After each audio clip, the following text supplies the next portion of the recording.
इयत्ता चौथी बालभारती पाठ 6 मायेची पाखर या धड्याचे संपूर्ण स्वाध्याय आपण पाहणार आहोत। प्रश्न पहिला, एका वाक्यात उत्तरे लिहा। पाहुण्यांनी अगोदर जेवायचे का नाकारले? उत्तर, वसतिगृहांच्या मुलांनी केलेले जेवण कसे असेल या विचाराने पाहुण्यांनी अगोदर जेवायचे नाकारले। वसतिगृहातील मुलांवर अन्नाची माया कोणाप्रमाणे होती? उत्तर, वसतिगृहातील मुलांवर अण्णांनी पित्याप्रमाणे आणि मातेप्रमाणे माया केली होती। अण्णा आयुष्यभर कोणाच्या शिक्षणासाठी झटत राहिले? उत्तर, अण्णा आयुष्यभर गोरगरिबांच्या मुलींच्या शिक्षणासाठी झटत राहिले। कर्मवीर भाऊरावांनी कोणत्या शिक्षण संस्थांच्या माध्यमातून शाळा सुरू केल्या? उत्तर, कर्मवीर भाऊरावांनी रयत शिक्षण संस्थेच्या माध्यमातून महाराष्ट्रभर शाळा सुरू केल्या। प्रश्न दुसरा, गाळलेल्या जागी योग्य शब्द लिहा।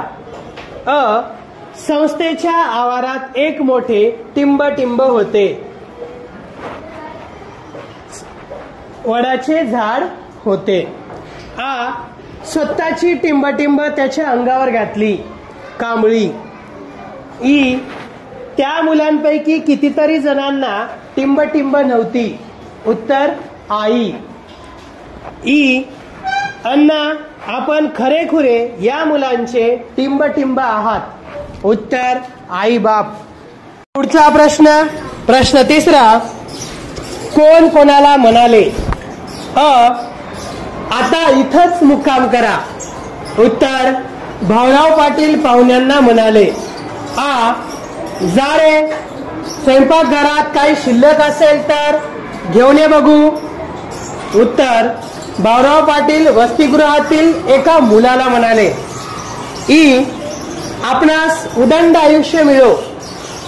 उत्तर, पाहुणे भाऊराव पाटीलांना म्हणाले। प्रश्न चौथा, थोडक्यात उत्तरे लिहा।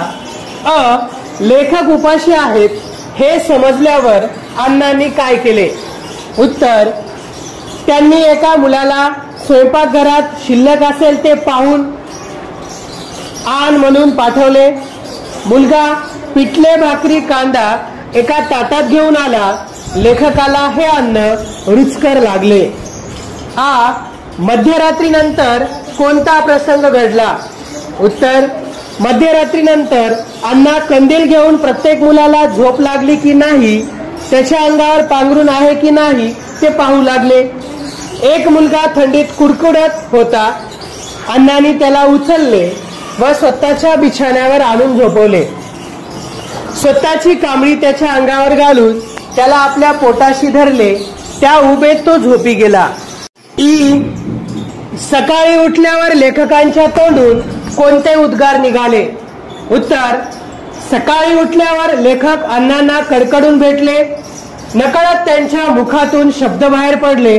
अण्णा, आपण खरेखुरे या मुलांचे मायबाप आहात। या मुलांचेच नव्हे तर महाराष्ट्रातील गोरगरिबांच्या मुलांचे आपण पालक आहात। आपणास उदंड आयुष्य मिळो। प्रश्न पाचवा, वाक्प्रचार व त्यांचा अर्थ यांच्या जोड्या जुळवा। गट, 1 टाळाटाळ करणे, 2 पोटात कावळे ओरडणे, 3 डोळा लागणे, 4 झटत राहणे। ब गटात झोप लागणे, सतत प्रयत्न करणे, एखादी गोष्ट करायची टाळणे, खूप भूक लागणे। याची उत्तरे पाहूयात। 1 टाळाटाळ करणे। उत्तर, एखादी गोष्ट करायची टाळणे। 2 पोटात कावळे ओरडणे। उत्तर, खूप भूक लागणे। 3 डोळा लागणे। उत्तर आहे झोप लागणे। 4 झटत राहणे। उत्तर आहे सतत प्रयत्न करणे। पुढील प्रश्न 6, लेखकाच्या पोटात कावळे ओरडत होते म्हणजे लेखकाला खूप भूक लागली होती। ती आता खालील वाक्यातील रंगीत शब्दांचा अर्थ शिक्षकांच्या मदतीने समजून घ्या। भरपूर जेवण झाल्यावर नाना अजगरासारखे पडून होते.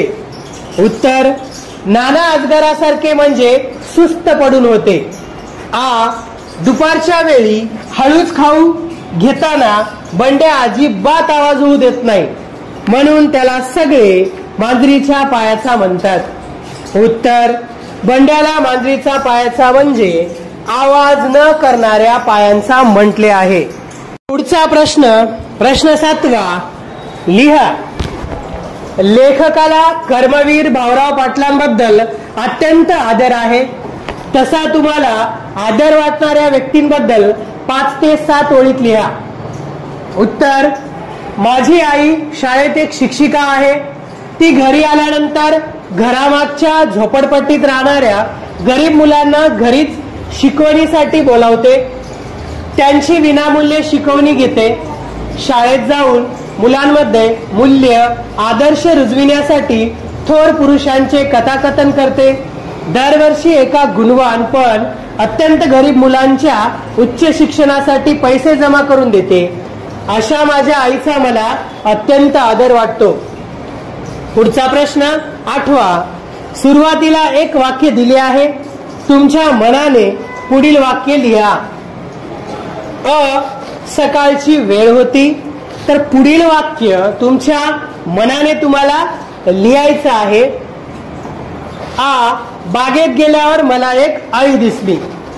आता बागेत गेल्यानंतर मला एक आळी दिसली, तर पुढे काय झालं असेल किंवा मला काय वाटते हे कल्पना करून पुढील वाक्य तुम्ही स्वतः पूर्ण करा.